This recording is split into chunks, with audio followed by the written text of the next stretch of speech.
መሰረታዊ ሐሳብ ነው እየተናገሩ ያለሁት። በምድር ላይ ገዢዎች አድርገሽ በውስጡ ተሾሚያቸዋለሽ። ዳዊት ቁጥር 9 ላይ ምን ብሏት ነበረ? ድንግል ማርያም ንግሥት ትሆኗት ነበር አይደለ? ቁጥር 16 ላይ ደግሞ በምድር ላይ ገዢዎች አድርገሽ ተሾሚያቸዋለሽ አላት። የዳኛዋን ስልጣን ነገረን። የአንዲት ንግሥት ስልጣን የሚታወቀው በመሾምና በመሻር ነው። ስለዚህ ቁጥር 16 ላይ ደግሞ ስልጣኗን ነገረን ማለት ነው። ቁጥር 17 ላይ ዳዊት ሐሳቡን ሲዘጋ ሲያጠቃልል ለልጅሽ ሁሉ ስምሽን ያሳስባሉ አላት። ርዕሳችን ይህ ነበር። ነቢያት ለሐዋርያት ስሟን አሳሰቡ፣ ሐዋርያቱ ለሊቃውንት አሳሰቡ፣ ሊቃውንቱ ደግሞ ለእኛ አሳሰቡ። እኛ ደግሞ ለቀጣዩ ትውልድ ስናሳስብ እኖራለን። እግዚአብሔር እስከፈቀደልን ቀን ድረስ እናሳስባለን። አባቶቻችን ስሟን እያሳሰቡ አሳደጉን። ማርያም ማርያም እያሉ አሳደጉን። ወለተ ማርያም ገብረ ማርያም እያሉ አሳደጉን። በስሟ እየጠሩ አሳደጉን። በስሟ እየተማጸኑ አሳደጉን አባቶቻችን። ስምሽን ለልጅሽ ሁሉ ያሳስባሉ። ሊቃውንት በማኅሌት ስሟን ያሳስባሉ። መሠረተ ሕይወት ማርያም ወጥንተ መድኃኒት ዘእምቀዲሙ፣ የሕይወት መሠረት አንቺ ነሽ እያሉ ስሟን ያሳስባሉ። ካህናት በሰዓታቱ ምን ድንግል እያሉ ያሳስባሉ። ምዕመናን በምጽዋት ስሟን ያሳስባሉ። ሕፃናቱ ማርያም ማርያም እያሉ ያድጋሉ። ስምሽን ለልጁ ያሳስባሉ ማለት ይሄ ነው። በእያንዳንዱ እንቅስቃሴያችን ክርስቲያኖች ድንግል ማርያምን ሳናስብ የዋልንበት ቀን ታስታውሳላችሁ? በእያንዳንዱ የዕለት ተዕለት ውሏችን ስሟን ሳናነሳ እኮ ውለን አናውቅም። ስምሽን ለልጅ ያሳስባሉ ማለት እኮ ይሄ ነው።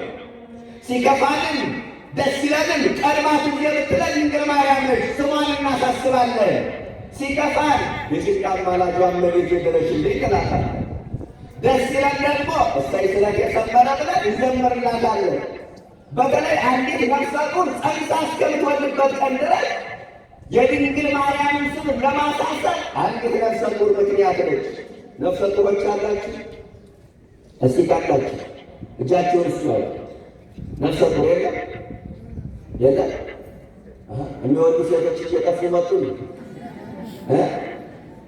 አይዟችሁ፣ ኑሮ ውድነቱን ፈርታችሁ ነው። የኑሮ ውድነቱን ፈርታችሁ ከሆነ እግዚአብሔር በጥቂቱ ነው ያን እየኖርን ያለነው ሰዎች በቀረቡት ፕሮጀክት አለ በበረከቱ ነው። እናቶቻችን በትንሽ ገቢያቸው ብዙ ቤተሰብ ሲያስተዳድሩ እናውቃለን። በስሜት ሳይሆን በእምነት ቤተሰቦቻቸውን የሚያስተዳድሩ ሰዎች አሉ። እና ላስጨንቃችሁ ፈልጌ አይደለም። ካለሽ ግን እጅሽን ዘርጊ። ኤልሳቤጥን እስከ ዘሯ የባረከችው መብራት ትባርክሻለች። እግዚአብሔር ይባርክልን። እስኪያጨብጭቡና አንድ እህት አግኝተናል፣ አንድ እህት አግኝተናል።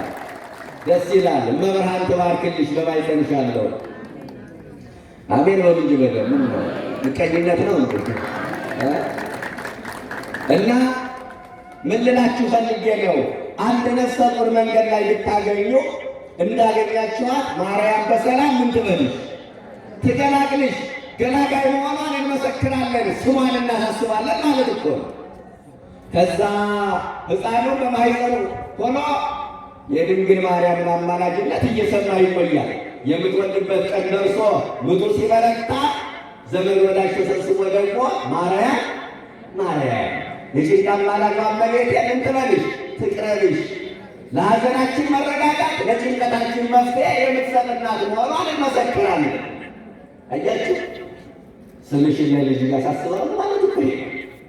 ከዛ ልጁ ተወልዶ ሐዘን በደስታ ተለውጦ ሰዎች ደስታቸውን ለመካፈል ከቤት ሲገቡ እንኳን ማርያም ማረችሽ የምህረት እናት መሆኗን እንመሰክራለን። ለልጅሽ ስምሽን ያሳስባል። ይህ ነው ስሟ ሳይታሰብ የዋለበት ቀን የለም።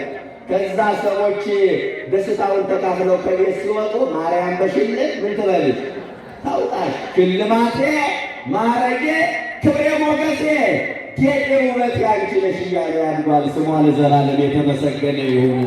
አያችሁ አያችሁ፣ ያድጋል ያድጋል። ኢትዮጵያውያን ጠላት የፈለገውን ነገር ስለ ድንግል ማርያም ያውራ። እኛ እኮ ድንግል ማርያምን የምናውቃት በእናታችን ማኅፀን፣ የእናታችን ማኅፀን አውደ ምሕረት አድርገን ስለ ስሟ ተምረናል እኮ፣ ክብሯን ተምረናል እኮ፣ ቅድስናዋን አማላጅነቷን እኮ ተምረናል። ስምሽን ለልጅ ያሳስባሉ የሚለውን አንድ የጀርመን ፈረንጅ ግዛዋቂ ፈረንጅ ኢትዮጵያውያን የድንግል ማርያምን ስም በደንብ ነው የሚያሳስቡ አሉ። ዳዊት የተናገረው ለነሱ ይመስላል እና ስሟን እስኪ እንዴት እንደሚያሳስቡ ኢትዮጵያ ልሂድና ጥናት ልስራ ብሎ መጣሉ። ኢትዮጵያውያን እንዴት ነው ድንግል ማርያምን ስሟን የሚያስታውሱ የሚያሳስቡ? ለእመቤታችን ያላቸው ፍቅር ምን ይመስላል? ይህንንማ በጥናት ማረጋገጥ መቻል አለብኝ ብሎ ወደ ኢትዮጵያ ገባ እና ጥናቱን የሰራው ቤተክርስቲያን አካባቢ ነው። መጀመሪያ ወደ ቤተክርስቲያን ሲገባ ገና በሩ ላይ ሰላም ለኪ ዘንሰግድ ብለኪ ማርያምን ምንን አስተበቋች እያሉ ምዕመናን ሲጸልይ ይሰማል። እጹብ እጹብ እያለ እያደነቀ ከንፈሩን እየመጠጠ ወደ ቤተክርስቲያኑ ገባ። ወደ ቤተክርስቲያኑ ሲገባ ወንዶቹ በወንድ ነገድ ጋቢያቸውን ለብሰው፣ ሴቶቹ በሴት ነገድ ነጠላቸውን ለብሰው ሰኔ ወልቦታውን ውዳሴ ማርያምን መልክአ ማርያምን ዘርግተው ይማጸናሉ፣ ድንግል ማርያምን ይለምናሉ። ይገርማል እያለ እየተደነቀ ወደ ማህሌት ሲገባ ማህሌቱ በውዳሴ ማርያም ተጀምሮ በውዳሴ ማርያም ሲጠናቀቅ ወደ ሰዓታቱ ሲገባ ደግሞ ካህናቱ አደግድገው በአጭር ጣጥቀው ትምህርተ መስቀል ለብሰው ድንግል ምስለ አብርሃም ከአብርሃም ጋር ነይ፣ ከይስሐቅ ጋር ነይ፣ ከያዕቆብ ጋር ነይ፣ ከልጅሽ ጋር ነይ እያለው ሲማጸኗት በሰዓታት ይሰማል። ቆይቼ ማስቀደስ አለብኝ ብሎ ቆይቶ ያስቀድሳል እና ቆይቶ አስቀደሰ። ካህኑ ዘለቅ ባለ ድምፅ ወሳለቤ ቃለ ሰናይ ያው የእመቤታችን ቀን ቅዳሴ ማርያም የሚቀደሰው ልቤ መልካሙን ነገር አወጣ፣ እኔስ የማርያምን ውዳሴ እናገራለሁ በማብዛት አይደለም በማሳነስ ነው እንጂ እያለ ሲያጀመው ንባቡን ሲያጎደጉደው ይሰማል። ገርሞት ቅዳሴው እንደተጠናቀቀ ወደ አውደ ምሕረቱ ሲወጣ ደግሞ ካህኑ ልብሰ ተክህኖ ለብሶ ታምረ ማርያም ይዞ ሊያነብ ይወጣል። ከዛ ታምረ ማርያምን አንቦ ሲጨርስ እዚያው መሐረነ ክርስቶስ ብሎ መደምደሚያው ደግሞ በይንተ ማርያም መሐረነ ክርስቶስ ብሎ ሲያጠቃልል ተደነቀ። ወደ ክርስትና ቤቱ ሲሄድ ካህናቱ መጽሐፈ ክርስትናውን ደግሞ ልጆቹን አጥምጠው ማተብ ሲያስሩ ገብረ ማርያም ወለተ ማርያም እያሉ እየሰየሙ ያለ ስም ሲያወጡ ይመለከታል። ከዛ ቤተክርስቲያን አካባቢ ያለውን ነገር አጠናቆ ከበር ሲወጣ የሌሊቶቹ ደግሞ ግራና ቀኝ ተሰልፈው ስለ ድንግል ማርያም ስላዛኝቷ ሲለው ምዕመናን ከኪሳቸው ድቃቂ ሳንቲም እያወጡ ቦርሳቸውን እየፈቱ እናቶች መቀነታቸውን እየፈቱ ወንዶችም ኪሳቸውን እየወረወሩ ይሰጣሉ። ይደነቃል። ከዛ ወደ ሰፈር ሄደ። ወደ ሰፈር ሲሄድ ደግሞ የቆሎ ተማሪ በእንተ ስማ ለማርያም ስለመብርሃን ይላል። ስለኖርኩበት ከቅላጼው ነው የምነግራችሁ። በእንተ ስማ ለማርያም ስለመብርሃን ይላል። ተኔ እናቶቻችን ዳቦውን ቆሎውን እያጡ አኩሼዳውን ሲሞሉለት ያያል። ፈረንጁ ስራውን እየሰራ ነው፣ እያጠና ነው። ከዛ ወደ ሆስፒታል ሲሄድ ደግሞ የድንግል ማርያም ስዕል በትልቁ ተንጠልጥሎ ሰዎች ሲገቡ ቅድም እንደነገርኋቸው እንኳን ማርያም ማረችሽ እያሉ ይህንን ይሰራል። ከዛ ወደ ሰፈር ሲሄድ ደግሞ ከፍ ያለ ቦታ፣ ተራራማ ቦታ፣ ዳገት ቦታ ላይ ሽማግሌዎች ተሰብስበው ሁለት የተጣሉ ሰዎችን ሲያስታርቁ አንተም በማርያም ተወባችሁ አንቺን እንዲሁ በማርያም ተው እንጂ ይህ ዓለም እኮ ያልፋል፣ ምን አለ ብትታረቁ እያሉ በማርያም ስም ሲያስታርቁ ይሰማል። መቼም የድንግል ማርያም ስሟ የገባበት ሁሉ እኮ ማጣፈጫ ቅመም ነው አይደል? መናል ስሟ የገባበት ማጣፈጫ ቅመም ነው። ስሟ የማንጫ ደወል ነው። የድንግል ማርያም ስም ሲጠራ ጨካኙ ይሆናል፣ ፈሪው ደፋር ይሆናል። ይህንን በንጉሠ ነገሥቱ በእምዬ ምኒልክ አይተናል። እችን ሀገር ጠላት ለማውረር ሲመጣ ምንድነው የተናገሩት አዋጅ? ሰሞኑን ያከበርነው በዓል አዋጅ አዋጅ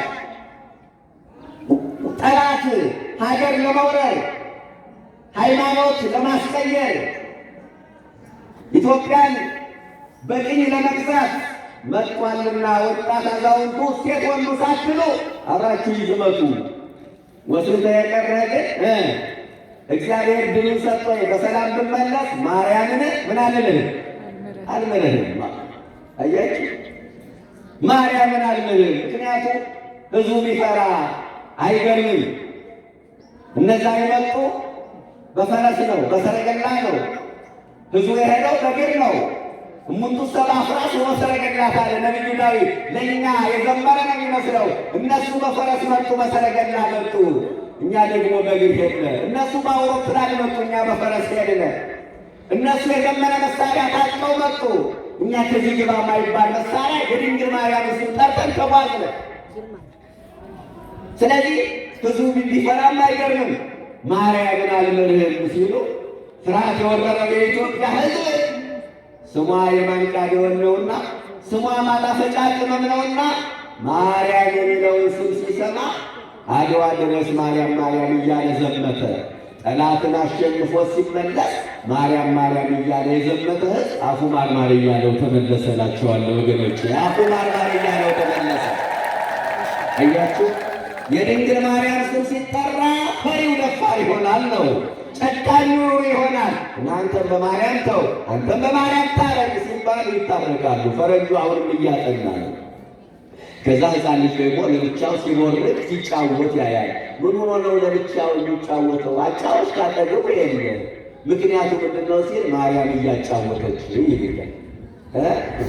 ማርያም እያጫወተች እዚህ ፊቱ ላይ ግንባሩ ላይ ጠቆር ያለ ነጠብጣብ መሰል ነገር ደግሞ ሲወጣ ይህ ምንድን ነው? ማርያም ሳመች ነዋ፣ ማርያም ስማው ነዋ ይላሉ። አንዷ ዛሬ በህልም አየሁ ትላለች። ሴቶች በተሰበሰቡበት ስፍራ ላይ ህልም አየሁ ስትል ምን አይነት ህልም አየህ ስላላለች አለዋ። አንዲት ቀይ ሴትዮ በህልም ያየ እሷማ ማርያም ናት። አንዷ ታነባለች፣ ሌላዋ ትተረጉማለች። እሷማ ማርያም ናት። ከዛ ልጅ ጥናቱ ፈረንጁ ጥናቱን ጨረሰ። ከዛ ወደ የት ሄደ? ወደ ሀገር ሄደ። አንድ መጽሐፍ ጻፈ። መጽሐፉን ጨርሶ መጨረሻው ገጽ ላይ ኢትዮጵያውያን ስጋቸው ተቆርሶ ደማቸው ቢፈስ በነጭ የደም ሥራቸው ምትክ ማርያም ማርያም የሚል ተጽፎ ይገኛል አለ። ስሟ ለዘላለም የተመሰገነ ይሁን። አያችሁ፣ ስምሽን ለልጅሽ ሁሉ ያሳስባሉ ማለት ይሄ ነው። ምዕመናን ግልጽ ነው። ስምሽን ለልጅሽ ያሳስባሉ እኮ። ስሟን ሳናስብ ምን የዋልንበት ቀንና ሌሊት አለ። ዛሬ ስሟን ሊያስረሱ የሚፈልጉ የጥፋት ኃይሎች አሉ። ምዕመናን ስሟን ሊያስረሱ ማርያም ማርያም አትበሉ ይሆናል። ማርያም ማርያም ስትሉ ልባችሁ ይወልቃል አሉ።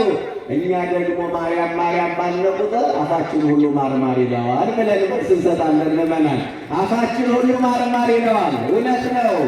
የድንግል ማርያም ስም ሲጠራ አፉን ማርማር የማይለው ማን አለ? የኢየሱስ ክብር እንዳይገለጥ ማርያም ሸፍነዋለች። አውደ ምሕረቱ እንግዲህ ሰዎች አሉ በያው ሳይቀር ያሳዝናል። በእውነት ድንግል ማርያም ተሰበከች ማለት ክርስቶስ ተሸፈነ ማለት ነው።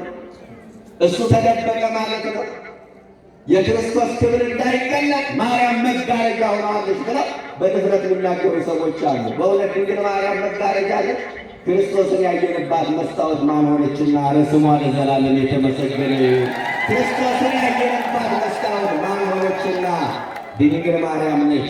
ወይዘክሩ ስመኪ በኩሉ ትውልደ ትውልድ፣ ለልጅ ሁሉ ስምሽን ያሳስባሉ። በእውነት ስሟን አሳስበን ለመጠቀም ያልቃል። በምልጃዋ አምነን በቃል ኪዳኗ ተደግፈን ለመዳን ያልቃል። እመቤታችን ጣዕሟን ባንደበታችን ፍቅሯን በልባችን ትሳልብን። በረከቷን በጓዳዋ ትሙላላችሁ።